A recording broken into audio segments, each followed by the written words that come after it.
kebanjiran ya, kita harus hati-hati.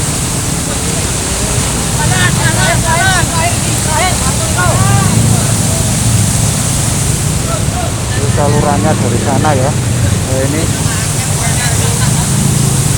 dan beberapa saluran yang terjadi mampet ya, jadi kita harus hati-hati.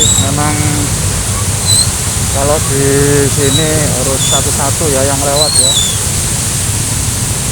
Ya pastinya tidak terjadi apa-apa ya.